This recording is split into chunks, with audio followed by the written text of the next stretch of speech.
TD Nation, welcome back to another episode of MUT 15. I'm going to start off today's video by saying it looks like there's not going to be an actual playoff promo this year for MUT. I don't know about you guys, but I am definitely a tad bit disappointed. But anyways, when you logged into MUT yesterday, you did receive this 90 overall rookie legend, Lawrence Taylor. Now, he does only stay at 90 overall until January 14th, but just for today's episode, we're going to go ahead and we're going to put him at the left end position. Now, we're going to take a quick look at my lineup before we jump into today's gameplay. And I know a lot of you guys are like, TD, you made your team worse. Well, there's three things I looked at when making my new lineup. The first one was the players you guys voted on. The second one was players not every other YouTuber is using. And number three was, well, making my team a bit worse. I know that probably sounds kind of crazy to you guys, but there's been a lot of blowouts lately, a ton of rage quits by my opponent. So I'm just trying to make the games as competitive as possible, and I felt making my team a bit worse would kind of make that more possible. So yes, like I said, Lawrence Taylor will be starting at left end. So we started off the season 2-0. Our offense was looking pretty well, and we're hoping to continue the winning streak in the week number 3. We're back at the practice field, and for today's episode, we're going to be rocking the premium alternate jersey. So here's my opponent, John Elway. Hands this one off to Le'Veon Bell, but wait.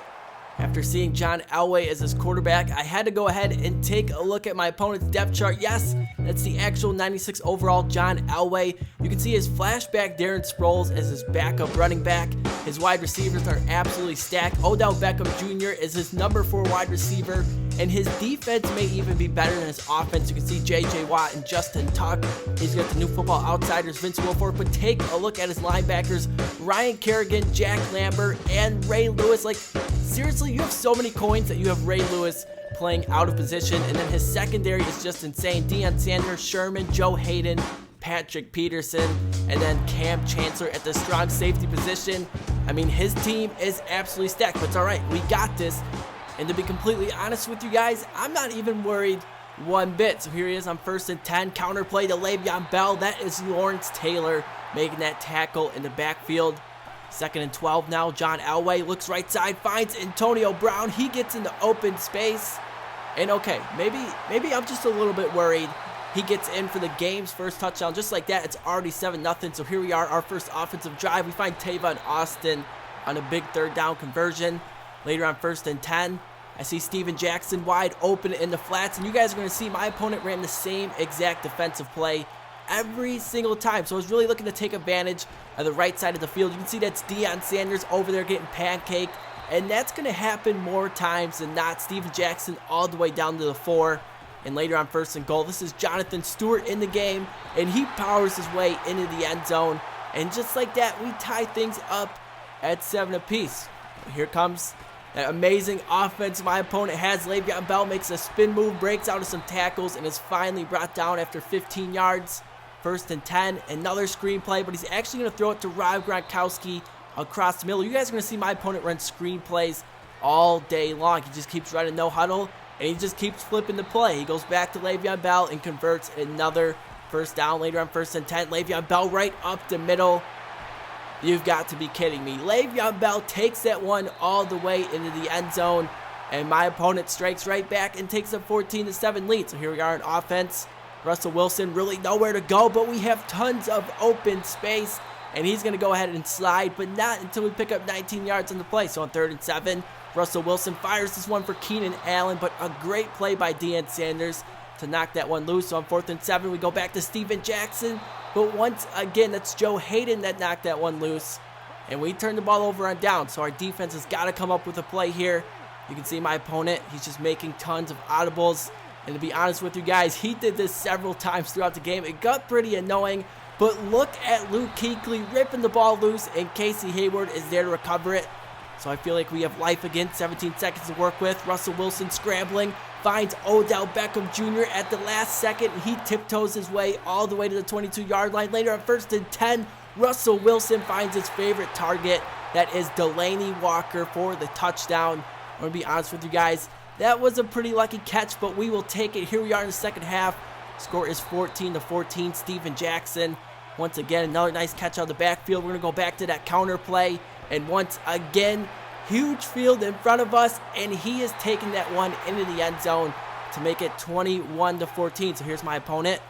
I felt the screen pass was coming, and we were there to cover it. It's Luke Kuechly to bring him down first, and finally Vince Wilfork does bring him down for no gain. So on 2nd and 10, he goes with the same play, but this time, my boy Stephon Gilmore saw that coming the whole way. He got sick of my opponent running the same play, and he takes that one in for a pick 6. Now my opponent paused the game, and I don't think he's making a quarterback change. He goes on to quit the game. Let me tell you guys, I was kind of happy I beat him because he definitely did talk a lot of smack throughout the game. So since we won, I always go ahead and I open a random pack. I know this sounds crazy to you guys, but one of these times, I'm going to get Reggie White out of one of these packs, and you guys are going to be like, TD, I see why you did that. But anyways, let's go ahead and let's jump into week number 4. Once again, back at the practice field stadium. I'm really starting to like playing here, and I think the team does too. We are undefeated at home. You can see Devin Hester making a big kick return all the way into my territory. Not how we wanted to start the game, but here's Aaron Rodgers rolling out to the right, firing to the right, and that is Darrelle Revis making the diving interception. He doesn't get a lot of interceptions, but when he does, he makes them look spectacular. But unfortunately on offense, we could not do anything with the ball. We did pick up a first down, so we went ahead and we punted my opponent back to the 1-yard line. We're going to make things difficult for him. If he wants to score a touchdown, he has to go 99 yards. Here's Le'Veon Bell, and once again, my team is forcing a fumble. I don't know what it is. That's just our knack for this season. So here we are back on offense. That's Emmanuel Sanders. He's been quite quiet this season, so we got to get him involved. 1st and goal. I'm going to change the play to a run play. Steven Jackson, and he has absolutely nowhere to go. So on 2nd and goal, Russell Wilson. I'm looking. I don't see anything. Russell Wilson rolls out to the left, and he's going to take this one in himself. And we take a 7-0 lead already in week number 4. Let's see how Aaron Rodgers is going to respond after throwing the interception. 1st and 10, he's just going to roll it to the right and pick up 4 yards. That's fine. He can have that every single time. 3rd and 6, it's a counter play to Jeremy Hill this time, and he brings it all the way to the 46-yard line. So later on 1st and 10, this is Le'Veon Bell on the same exact play. Really nowhere to go. Jamie Collins brings him down. 2nd and 7, Aaron Rodgers in the pocket. Rolls out to the right. He's got a receiver wide open.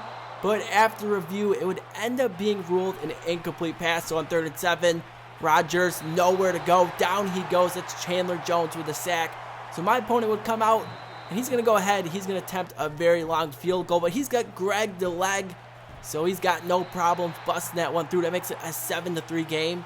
So here we are back on offense. 19 seconds. We only have 1 timeout. We faked the handoff to Tavon Austin, but we're actually going to pass it to him. Tavon Austin doesn't get out of bounds. So we have to go ahead and burn our last timeout. So we're going to go ahead. We're going to take a shot to the end zone for Odell Beckham Jr. Yeah, I have no idea how he caught that either. But we take a 14-3 lead heading into the second half. So here we are. Russell Wilson fumbles the ball. You can see Whitworth picks it up. He's running around, but that's not really going to help us out. 3rd and 19. Why not take another shot for Odell Beckham Jr.? Russell Wilson waits till the last second. He finds Odell Beckham Jr., breaks out of a tackle, and he is gone. I'm going to be completely honest with you guys. The last couple of weeks, Odell Beckham Jr. has been playing like a glitch. I mean, the man just seems to catch everything, even though he's only 5'11". And yes, I did hear you guys in the comment section. You want to see him in the slot more, don't worry. We will definitely start using him. 4th and 4, Aaron Rodgers finds Le'Veon Bell, but he has absolutely nowhere to go, so he turns it over on downs. So here we are back on offense, 2nd and 10, Russell Wilson. I mean, why even pass the ball? He's just going to take off, pick up about 15 yards. And after that play right there, my opponent would go on to pause the game, and he would go on to quit the game. So we start the season off 4-0, and we did get a head-to-head master pack for avoiding demotion. Now I do need quite a few more of those to complete the set, but since we did get another victory, I'm going to go ahead and open up a few packs to end this episode. I'm telling you guys, I'm feeling a big pull out of one of these, but just not in this pack right here. Maybe in the next pack. Also, if you guys do want to see me open up a bundle for tomorrow's Football Outsiders, be sure to go ahead and drop a like in this video, and I will definitely do that for you guys. So in pack number 2, we get Derrick Cox from the Minnesota Vikings. Yeah, I don't think he's going to be seeing the field for us at 73 overall. So the final pack in today's episode, we're just going to go ahead. We're going to get a Ronnie Lott. We're going to get a Reggie White. Or we're going to go ahead and get Cliff Averill from the Seattle Seahawks. Okay, that's enough packs for today. I hope you guys enjoyed this video. I am TD Presents, and I am signing out. Thank you guys for all the support. It really does mean a lot. I will see you tomorrow. Peace.